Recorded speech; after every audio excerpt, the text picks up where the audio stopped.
Hello, everyone, and welcome to the Art of Leading Captivating Leadership Narratives, all part of the stuff that growth is made of. I'm excited to introduce you to Leo Bottary. Leo is the founder of Peernovation. He's an author, he's an international keynote speaker, an adjunct professor, and he's a columnist for CEO World Opinion. I had the pleasure of meeting Leo over a year ago. He was a speaker for my Vistage CEO Peer Advisory Board. And he's author of one of my favorite books, which I think is one of his original books that he wrote back in 2016, which is The Power of Peers: How the Company You Keep Drive Leadership, Growth, and Success. Hello, Leo, and welcome. I'm so excited to be talking to you today. Oh, thank you. It's a pleasure to be here. Yeah. And what I'm really looking forward to is hearing and talking about your newest book, Peernovation, which is the second edition. I've had the chance to read it. I think it's great. And I'm looking forward to having our listeners learn more about it as well. Well, let's dive right in because I'm looking forward to talking all about it. Good. Well, what I'd love to do is I'd love to start a discussion just sharing an overview of your company's name is Peernovation. Your book is named Peernovation. Where did that come from? And would love to hear a little bit more about your overall research that you're doing and some of the findings based on that research. So the original word actually came from a blog post I wrote back when I was at Vistage in 2012. And I combined the word peer, right? People of equal standing, and innovation, creativity realized. And just put that together as one word and talked about the fact that, when we work together, we're better together. And we innovate better, we create better, we think better. Just having all of those perspectives. And you know that all too well from leading a Vistage group. Yeah, yeah, love that. So tell me a little bit about, again, you've written, is it 8 books? Am I No, right? Or actually, that's really ambitious. No, I've written three, and this is okay, the second edition of the third one. So the okay. first one was The Power of Peers, as you suggested, which was a look at high-performing peer groups and what they can mean to CEOs and business leaders. Because at the time, I felt like Vistage and every other organization that was assembling and facilitating peer groups were trying to sell a Mercedes basically to someone who didn't even know what a car is. So I thought, let's elevate this. Let's not write something that's a hardcover brochure about the company, that's some vanity piece about Vistage. Let's do something that really serves the entire category so that people could read the book and they'd have a sense of what this was all about. And if it's for you, great. And if it's not, that's okay too. But at least you'll have known that it's available to you. From there, I went on to write a book called What Anyone Can Do. And the the sweeping conclusion of this book, interestingly enough, again, and you know all too well from leading a Vistage group, is that successful people ask for help. They don't Hmm. see it as a sign of weakness. They regard it as an act of resourcefulness. So when you take the highest performing peer groups, and I think you take our natural inclination, or at least the natural inclination of successful people to seek help from one another, you start combining those things and you realize, wow, there's a lot there in terms of the principles and practices that can be incredibly effective for high performing teams.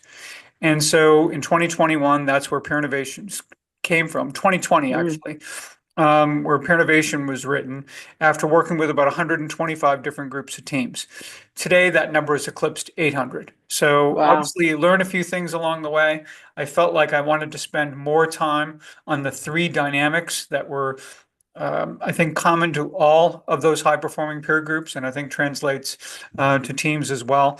And just being able to add, I think, just more to the table. So really excited about this uh, second edition, and also obviously very grateful that Amy Edmondson, professor at Harvard Business School, who's a best-selling author in her own right, for the Fearless Organization and the Right Kind of Wrong, is basically the one who coined the term psychological safety. And I felt that psychological safety was such at the core of what makes great groups and great teams successful that I reached out to her and she was generous enough to agree to write the forward. So I think there's a That's lot amazing. in here that will point a lot of eyeballs in the fact, and I think the timing's right too. When you Yeah. look at the Amazon reviews that have been out so far, right? Obviously, I love that they're positive and all that, but what I really take away from it is people are talking about this content as practical, as actionable, as straightforward, as human, as timely, for what we need in our lives right now, in a world where we are competing with some forces out there that are being rather divisive. And I think at the end of the day, I'd like to think there are a lot more of us that understand that we're much better together. It's so interesting. I think since COVID, if you look at something more recent, I think one of the outcomes of that is the need to connect with people and see how they're handling this turmoil, right? It was unprecedented in terms of the whole time of COVID, things shutting down, how to deal with it. There was no playbook. And so a lot of people were looking to get into CEO peer advisor groups or looking to talk to other people in their industry and outside their industry. So, and there's a lot of other turmoil going on right now. So it's still, there's no playbook. That I agree with you.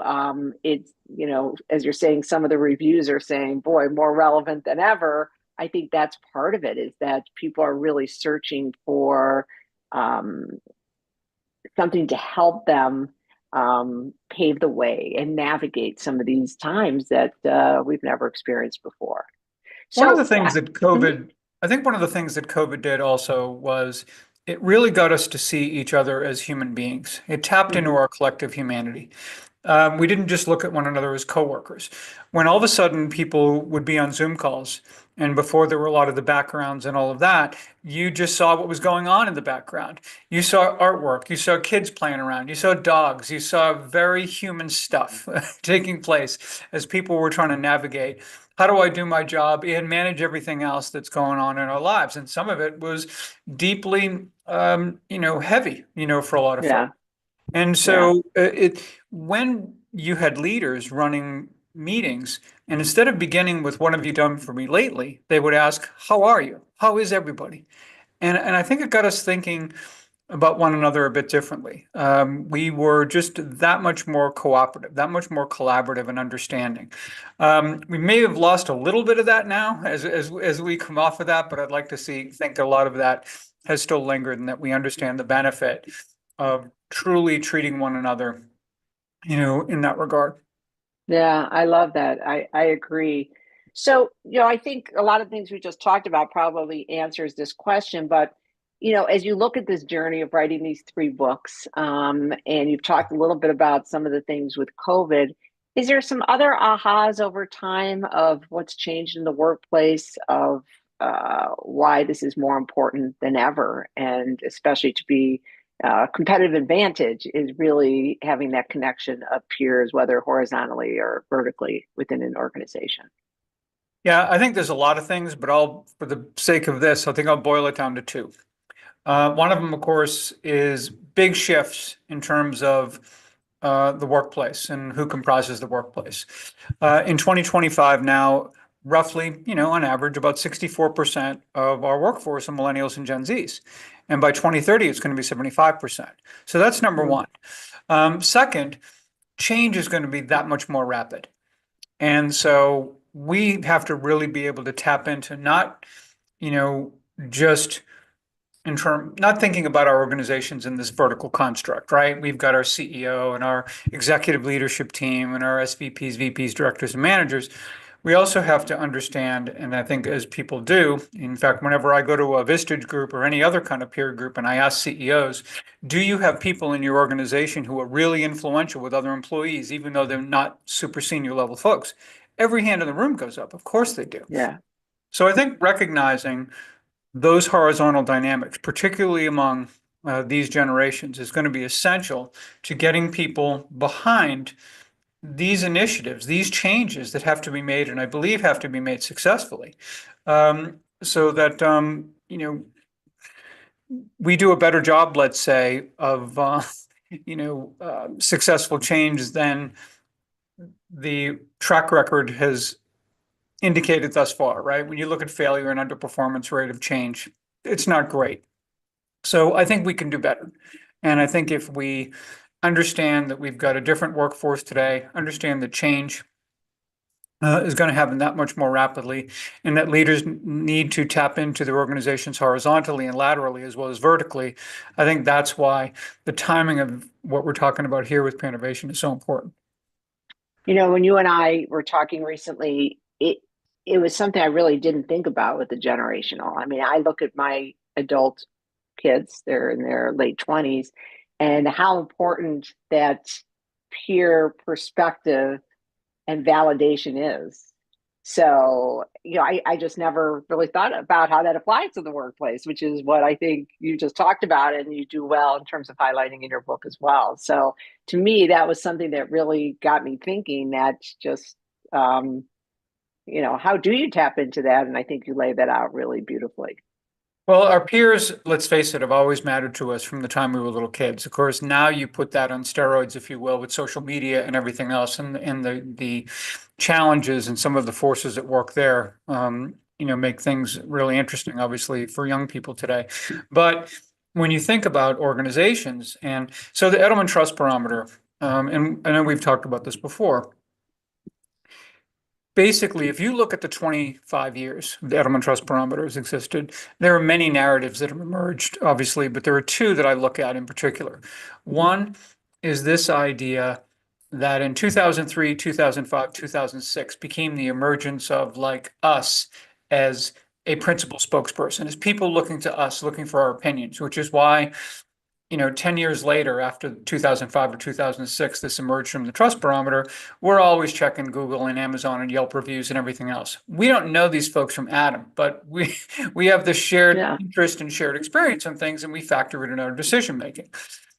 By 2018, even though early on in those years, we were looking at who do we believe, who do we pay attention to, by 2018, we weren't sure what to believe anymore. There was such a cloud of doubt put over sources that people don't know what the trusted sources are anymore. Now, Today, that's during exasperated even more, I would right, imagine. Yeah. and during that time also, think about the fact that in the wake of the 2008 financial crisis, trust in business plummeted. What was business's grand strategy to regain trust? Partner with government. Now that may seem odd to people today who realize, of course, that you don't need a study to tell you that public trust in government and media are at an all-time low. But by the same token, even today, people tend to believe in public-private partnerships. And back then, business wanted to be seen not just as the source of the problem, they wanted to be seen as a partner in the solution. And by the way, they were so good at it that by 2021, they became most trusted of all the four institutions that Edelman studies, which is government, business, media, and NGOs. So now what you kind of get is you get, right, who do we pay attention to as we all trying to make sense of the world? Business being most trusted. So it kind of makes perfect sense if you think about it that in 2019, it kind of first emerges that people are looking to their workplaces.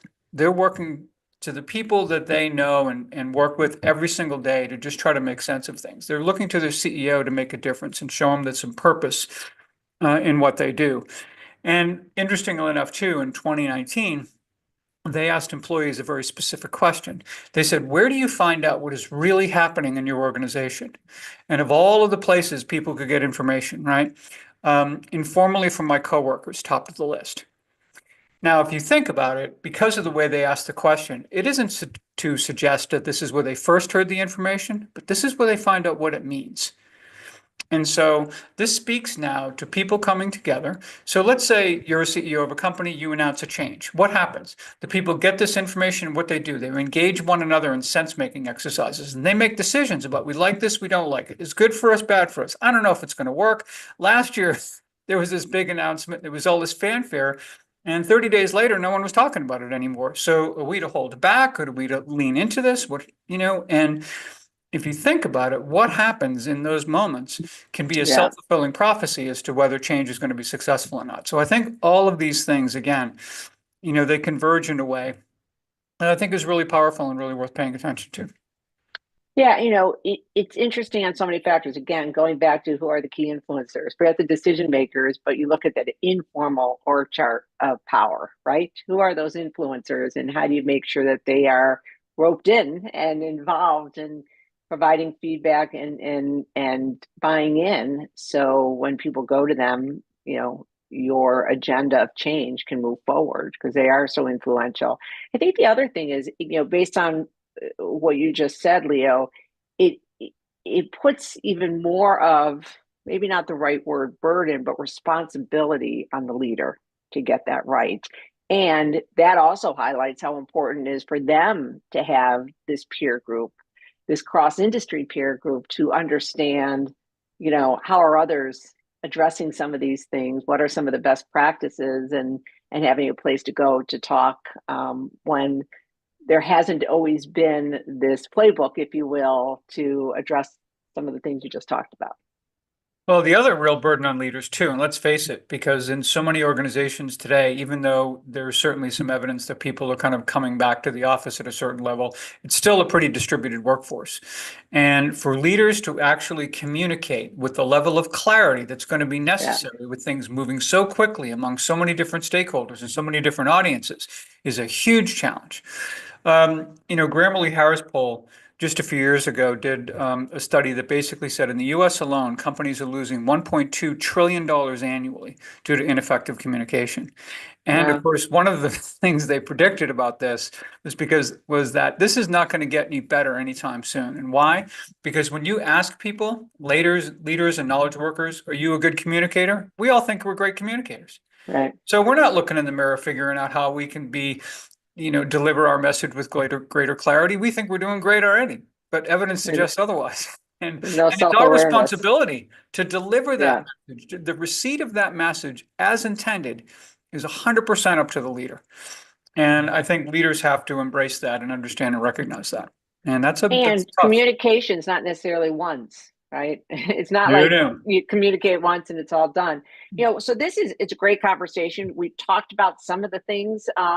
When I think of the critical success factors around building high performing teams, you talk about these three dynamics. You talk Yep. about the five factors that are common among these high performing groups. I know we've talked about a few of them: that communication, the ability to feel comfortable being vulnerable. But can you take the listeners through what those 3 and 5 are of really what you have found common in these high performing teams? Sure, and the essence of this, and as you suggest too, they were not only found in all of the highest performing peer advisory groups, but they have definitely over time now and working with so many more teams translate beautifully to that. The three dynamics we're talking about is every great or every high performing peer group, any great group, has a mechanism for continuous improvement. In the book, we refer to it as the learning achieving cycle. It's about learning, sharing, applying, achieving, celebrating, right? Because companies aren't celebrating a whole lot out there. They hit their goal, they're on to the next thing, they hit their goal on the next thing. If you want to really re-energize and try to get your team moving, towards something that there's going to be a lot of change and you have to do it over the long haul, it can't constantly be what's next all the time. And by the way, I think celebrating those small wins, recognizing how far we've come versus how far we still have to go, is going to help you basically get some of those larger wins far more often. The great groups we looked at also experience both intentional and collateral learning. So the intentional learning, like all of us, we may read a book or watch a video or participate in something where we are taking in information from a speaker or whatever and doing something with it or not. The collateral learning, which comes from John Dewey in the 1930s, that basically says, sure, we learn a lot that way. But what we're really talking about with collateral learning is what you learn from how you learn. And you know too well when you're involved in issue processing, right? This is obviously a protocol that members engage in to help one another in terms of decision making, meeting certain challenges, leveraging certain opportunities, whatever that may happen to be. And the idea is that you've got to be able to, lean into that conversation in a way that allows for them to, um, get the kind of benefit that they need from it, right? So, and and when you go through that process, and where the collateral learning comes into this, is that it asks of you certain things. It asks of you, I have to be present. I have to be a really good listener. I learn how to ask very precise questions. I And I think most of all, it teaches you how to lean into your curiosity. Because so many of us, when we hear things that we find it easy to rush to judgment or jump to conclusions and make assumptions about things. Or think Or you about what you participate want to say next, right? 100%. Yeah, And the more yeah. you participate in this process, the more you build muscles around being able to just pause for a moment, ask the questions, and truly take that in. And then the third piece of it is what I generally refer to as the servant leadership triad, where you have the leader, an individual member, and the group or team all in this triad with whatever lies in the middle is basically what you all have a shared responsibility for helping achieve. So it could be how accountable you are, how much fun you have, how productive you are, whatever it may happen to be. Um, and it's really important to kind of be all in it together, as opposed to having the leader a part from the team instead of a part of it, right? You get the leader over here, the group or team over here, things start to go a little sideways. What happens? The finger pointing on both ends. If you're all in it together, you tend to create a construct that minimizes the possibility of that happening, which I think is a lot healthier. Now, none of those three dynamics I mentioned, you know, basically happen by putting a bunch of people in a room and hoping for the best. So it's about having the right people. It's about the fact that they enjoy psychological safety. So we're unlocking all of those gifts that we've worked so hard to bring into our company, that they are as productive as they can be, that we are putting them in a situation where they can truly flourish and be productive, that they have a culture of accountability that serves them. It's not about them coming into work and playing defense every day with this enforcer type of, boss. It's about creating a culture where people have real clarity about what they expect of themselves, what they expect of others, in service of what we've all agreed we're here to do together. And then last but not least, I think it is that leader who is not there so that they think about, well, yeah, I'm going to make my team perform because it'll make me look good. I'm here to help make the team be successful. And that's a real mind shift that, as you well know, was introduced by Robert K. Greenleaf in 1970. And when he first talked about it, that was anathema to the way anyone ever talked about leadership back then. In fact, the idea of servant and leader being even close to one another was just like no one could even get their head around it. And yet today, you'll find scholars and leaders alike, whenever they talk about some of their favorite definitions of leadership, they in fact are defining servant leadership. So they're defining leadership as servant leadership. So 55 years later, it kind of shows, how far we've come. Peter Senge, for example, refers to it as the capacity of a human community to shape its future. And it gets away from this idea that leader is hero and recognizing that great things are actually done by collectives. Yeah, love that. I know I mentioned before vulnerability, but it's really that's when I think of psychological safety, it's the ability to be vulnerable. So that's kind of how I was translating 100%. that. And then, the communication, being able to be a good communicator, it really ties back to this clarity. And the clarity, if you look at Gallup polls of what makes employees happy, they want to know, what they're responsible for and how it ties in to the bigger vision of the company. So I think that is all really consistent with that. Just also in kind of, I love the collateral learning. I've never heard that before. Just the concept of it's an output of your experience of what you're experiencing. I think that's a great term. Yeah, and I think it really drives yeah, kind of who we are and how we behave, as people. And yeah, I think he said that those are the far more, I think, important enduring lessons, when you kind of think about it. So yeah. No, I think you've really captured that in such a great way. So, I guess two questions. If you were, and there's so much information here, it's probably hard to do that, but if you had to give one piece of advice to the leaders who are listening, the business owners, what might that be based on, this book and all the research you've done? well, like I said, I don't know if I would offer it as advice from me so much as when I ask um, group members and team members what their CEO could do to help them be more successful in their position. Overwhelmingly, the answer is provide me with greater clarity Mm-hmm. about what we're doing, my role in it, how I can add value, all kinds of things. There's a level of clarity there that I think is important. And I think secondly, we've touched a lot on communication when you think about it, but a big part of communicating, especially as it relates to psychological safety, is being a really good listener. It's the listeners who create the safety, if you think about it, right? Because go to issue processing, classic example. I'm sharing something of real consequence in my business or personal life. If half the people in that room are checking their cell phones or looking out a window, that doesn't feel very safe. That destroys the psychological safety in that room. And when everyone else watches it, they're thinking to themselves, boy, I'm not going to share anything with this group either because I don't want to feel that way. So, Yeah. the ripple effect of that is important. But as listeners, the more that we can truly engage and truly dial in and really hear people, I think that's, an essential part of what is going to make us all a little more successful, to listen for understanding. Yeah, that's great. I love that. Listen for understanding. And in the world with all the electronics and everything like that, I think this should be a given, but I think it is harder because there's so many distractions today that seem Sure, important. And absolutely. in the scheme of things, maybe they're not. Um, all right, good. Well, in closing, is there anything else you would like to share just about as companies and organizations are looking to accelerate growth and success in the workplace? Anything else that maybe we haven't touched on that you'd like to mention before we uh, head our separate ways? I think that just bringing people together and kind of having these conversations can be really important, even similar to the conversation we just had. Every Vistage chair or forum leader, by the way, that I've ever met basically overestimates the level of psychological safety that lives among their group or team.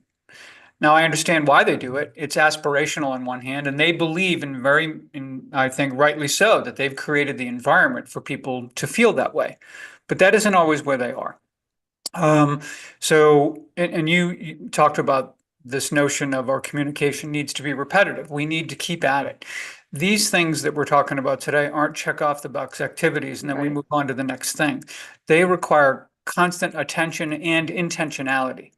So I think when we are thinking about our relationships with other people, what our expectations are, how we hear one another, how we seek to harness all the gifts that exist in an organization at all levels, I think we'd be wise to just take some time out to engage in those conversations just a little more often. Yeah. And sometimes people feel like they have so much to do, they don't have the time, but it's a really missed opportunity if they don't focus on that. I think the intentionality is a key word there. Well, and we always hear the expression that, sometimes, oh, I don't have time to do it right, but somehow when you do it wrong 4 times, that doesn't take a whole lot Take more you a time. lot more time. Right. Absolutely. So, yeah, Absolutely. Do it right the first time. Well, Leo, I'm going to have you back with my group. We're going to have to talk about dates good. Let's because do I that. think this is really great stuff. Thank you for sharing your thoughtful insights. Thank you for sharing about your new book. I have my copy right here. I highly recommend for our listeners to Got one here as order it. well. I I don't know know, if you can see it through the yeah, background. There we go. and I know you've got the Audible coming out shortly, version of that for those who like to listen instead. But it's been thank you for sharing all of this and for all the effort you put into this third book. It's really outstanding. Well, So thank you. And I hope your listeners will feel free to connect with me on LinkedIn, to visit peernovation.biz if you want to learn more about what this is all about. And most certainly, sure, check out the book on Amazon as well. yeah, Whether it's ebook, the soft cover, or the Audible, which will be coming out probably in another week or two. it's great. And to the listeners, thank you all for listening. This is the stuff that growth is made of. Talk to you soon. Bye.